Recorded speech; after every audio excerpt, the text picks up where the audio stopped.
আসসালামু আলাইকুম প্রিয় দর্শক, আশা রাখছি ঈদ পরবর্তী মুহূর্তে মহান স্রষ্টা সবাইকে ভালো রেখেছেন। আলহামদুলিল্লাহ, আমিও ভালো আছি আলহামদুলিল্লাহ। আমি একটি মসজিদের সামনে দাঁড়িয়ে আছি। এটি হচ্ছে গ্রামের একটি মসজিদ, অসাধারণ পরিবেশ। সামনে যদি দেখানো যায়, সামনে হচ্ছে সুন্দর ধান ক্ষেত, একদম সুন্দর একটি পরিবেশের মধ্যে এই মসজিদটি।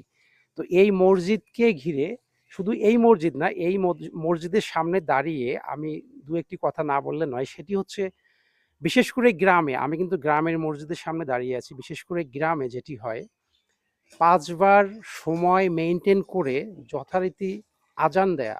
এই যে মুয়াজ্জিন যে আজানটি দেয় মসজিদে, ৫ বার সময় মেইনটেইন করে যে আজান দেয়, এই যে দায়িত্ব, আমি একজন জেনারেল মানুষ হিসেবে আমার কাছে মনে হয় এটি খুব বড় দায়িত্ব। সেই তুলনায় হাদিয়া স্বরূপ একজন মুয়াজ্জিনকে কেমন দেওয়া হয় গ্রামে, এই বিষয়টি জানবো। আসসালামু আলাইকুম। ২-১ মিনিট একটু কথা বলবো, একটু যদি সময় দিতেন। আপনাকে ডিস্টার্ব করলাম। কেমন আছেন আপনি? আমি সালাম দিয়েছি। আলহামদুলিল্লাহ, আমি ভালো আছি। ভালো আছেন না? আপনাকে হয়তোবা বিরক্ত করছি, কিছু মনে নিবেন না। আচ্ছা, সমস্যা নাই। গ্রামে এই যে একটা মুয়াজ্জিন কেমন টাকা হাদিয়া পেয়ে থাকে মাসে? মাসে কোনো মসজিদে ২,০০০ টাকা দেয়। এমনকি মসজিদ অনুযায়ী, সমাজ অনুযায়ী তারা বিবেচনা করে আরকি মুয়াজ্জিনে যতটুকু পারে পর্যাপ্ত পরিমাণ দেয়। ৩,০০০ অথবা ৩৫০০ এরকম দেয়। মানে ওই তো ৩,০০০, ৩৫০০, সর্বোচ্চ ৪,০০০, তাই না? হ্যাঁ, এরকম আরকি। আচ্ছা, এই যে ৫ বার একদম সময় মেপে আজান দেয়া একজন মুয়াজ্জিনের, এটি কেমন, মানে কি রকম দায়িত্ব মনে হয়? এটা দুনিয়াতে সমাজের লোকেরা তাকে মনে করে যে এ এ শুধু একটু মুয়াজ্জিন ৫ বার এসে খালি মসজিদে আজান দেয়। মসজিদের কোনায় কি পড়ে থাকে না পড়ে থাকে এগুলো তোর দায়িত্ব নাকি? এমনকি ম গ্রামের লোকেরা, সমাজের লোকেরা যদি মসজিদে কোনো ধুলাবালি থাকে তাকে এসে গালিও দিতে পারে। তার শুধু দুনিয়াতে মূল্য না থাকলেও আখিরাতে অনেক মূল্য আছে। এমনকি হাসরের ময়দানে যখন মানুষ কাতারে, কাতারে দাঁড়িয়ে যাবেন তখন ইমাম সাহেব তখন কিছু মাথায় তার বোঝা থাকবে। তিনি যেহেতু সমাজের ইমাম। আর মুয়াজ্জিনের এই যে গালাটা এটা থাকবে লম্বা।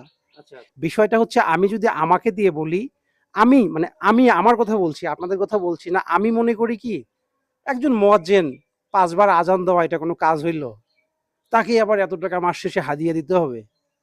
ভাই, সে এই আমিটা যদি এরকম করে বলি, এই আমিটা যখন উপলব্ধি করি, তখন মনে হয় যে একজন মুয়াজ্জিন ৫ বার সময় মেনে আজান দেওয়ার মতো কঠিন কাজ, আমি মনে করি এটা সবার দ্বারা সম্ভব হবে না। আপনি আপনাকে দিয়ে একবার ভেবে দেখুন যে আপনি কোথাও গেছেন, কিন্তু আপনাকে যথারীতি আজান দিতে হবে এবং এসে মসজিদ ঝাড় দিতে হবে, তাই না? জি। কারণ আপনি আজান দেওয়ার পরে মুক্তাদিগণ নামাজের জন্য আসবে, সেক্ষেত্রে এসে আপনাকে মসজিদটি পরিষ্কার করতে হবে, এরপর আজান দিতে হবে। মানে ৫টা বার সময় মেনে আপনাকে এই কাজটি করতে হবে। তারপরেও আমরা মানুষ হাদিয়া দিতে গেলে আমাদের একদম বেঁচে যায়। সামান্য একটা মুয়াজ্জিন সামান্য আজান দেওয়ার মতো একটা কাজ, কি এমন তাকে এত টাকা কেন দিতে হবে? এমনই তো হয়। জি, জি। যাই হোক বন্ধুরা, আজকের এই টপিক বা এই ভিডিওটি হয়তো অনেকের কাছে ভালো লাগবে না, তবে ডিপলি ভেবে দেখবেন, খুব করে ভেবে দেখবেন যে আমি যে বিষয় নিয়ে কথা বলছি, যে বিষয়টি নিয়ে আলোচনা করছি, আসলে এটি সত্যিকার অর্থে আপনি মন থেকে যদি ভেবে দেখেন, খুবই কষ্টের কাজ। তো এটি ভাবলে আপনি অবশ্যই তাকে সেলুট প্রদান করবেন, তাকে সম্মান দেবেন। আমরা যে হাদিয়া দেই গ্রামে ২,৫০০, ৩,০০০ কিংবা ৩,৫০০, শহরের তুলনায় গ্রামে অনেক কম হাদিয়া, কিন্তু মূল্যায়নই করতে চায় না। সে হাদিয়া দিতে গেলেও আমাদের কতটা বেজে যায় মাস শেষে। তো আজকের টপিকটি ছিল এটাই, যে তাদেরকে সম্মান করা উচিত। একদম খুব করে একবার ভেবে দেখুন। ভাব আপনি ভাবলে, মানে আপনি আপনাকে দিয়ে ভাবুন যে আপনি ৫ বার আজান প্রদান করবেন। আমরা তো বলি যে নরমালি ৫টা বার আজান দিবে, কি এমন?